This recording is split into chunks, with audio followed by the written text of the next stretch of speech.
үш қана ингредиентпен шөкпейтін, жұмсақ және биік классикалық бисквит дайындаймыз.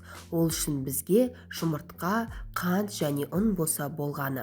Жұмыртқамызға қантымызды қосып, кем дегенде 7 минут жақсылап миксермен араластырамыз.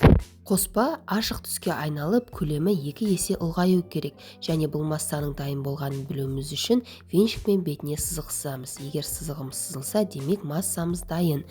Ұнды електен өткізіп, 2 бөлікке бөліп қосамыз. Ұнды қосқаннан соң міндетті түрде миксермен емес, лопатамен араластырғанымыз дұрыс болады. Және де төменнен жоғары қарай араластырамыз. Арасында ұндарымыз қалып кетпеу керек, сол үшін жақсылап асықпай араластырғандарыңыз дұрыс. Осындай менде 22 сантиметрлік қалып, үстіне фольганы төсеп, жақсылап орналастырамыз қалыбымызға. Сосын үстіне кішкене май сеуіп, 180 градусқа 30-35 минутқа бисквитімізді жібереміз.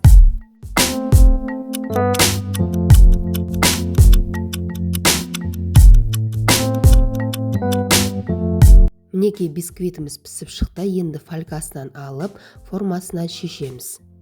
Жан жағын мұқият пышақпен кесе отырып, абайлап ақырын шешіп алуымыз керек, формасын жоғалтпас үшін.